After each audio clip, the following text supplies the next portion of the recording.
From a law perspective, the general public perceives them as pretty much the same. It's very vanilla.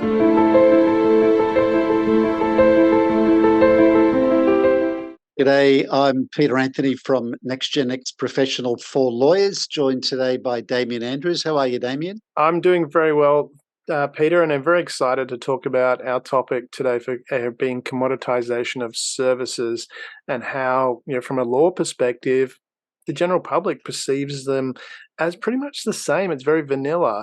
What's Yeah. your experience there, Peter? Yeah, if I'm thinking about big corporate clients, unless they know you well, they might think all lawyers are the same. I mean, granted, you've got individual specialty areas, but even within those specialty areas, there's competition. And if I'm a client looking for legal services, um, I may think that it's like a commodity. Everything's the same, or all lawyers are the same. So it might mean I can't see why you're unique in a valuable way. Is that how you see it, Damien? Oh, definitely. That's standardization. I mean, that's happened over time in the law profession because of the things are delivered in a uniform way across the industry, and as part of that is regulation, which makes it a little bit more challenging. But at the same time, there are ways that you can differentiate. But before you get to that, I mean, there's increased competition as well globally, and that creates this knowledge. People become more familiar with the knowledge that's out there, and again, the familiarity becomes very much the same thing that's being offered. And then, if you're competing with exactly the same item, well, that leads to price wars and margin pressures. Is that your experience too, Peter? Yeah, it's interesting. If you look at any major market over time, competitors come together. You look at major retailers; they come together. They become more and more alike. The same sort of footprint, same sort of products, and the same sorts of aisles. Look at car manufacturers. Pretty much any category you can think of over time. Competitors may initially be offering different things to different markets, but over time they come closer together. And as the law firm broadens and deepens its level of service, that can become a lot more challenging. So there's lots of great reasons why it happens. Mm. And no matter how unique and special you are or you think you are, it's a matter of how the clients are perceiving you when they're considering to engage you for legal services. What are some of the ways law firms can look at addressing this, Damien? Well, definitely, Peter. That's one of the things we want to do is because certainly that lack of differentiation and branding is quite common in the law profession.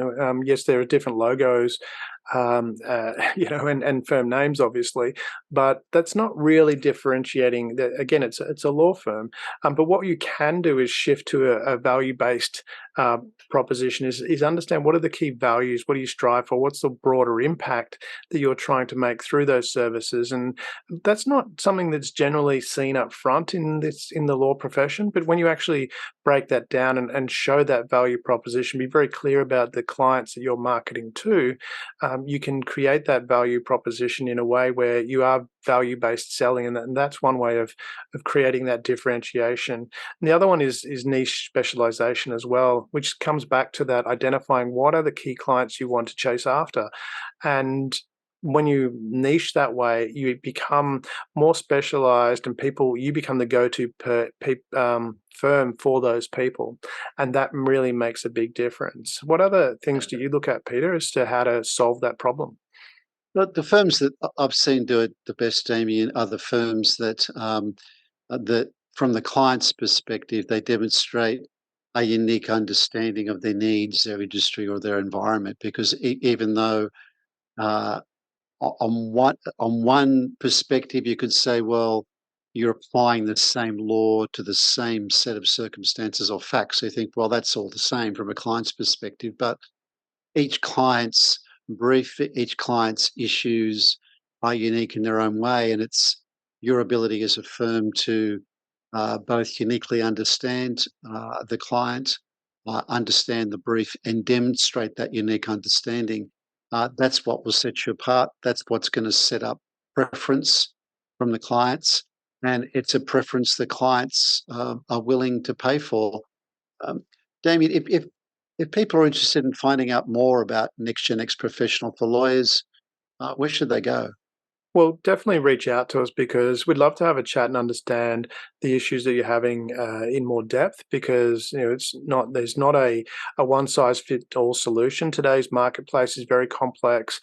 There's a lot of differences, nuances that need to be worked through and sorted through. And we'd like to understand what those are for you. And you can certainly at the end of this video, there's contact details. You can reach out to us through the phone number, old school style, if you'd like to do that, or via email.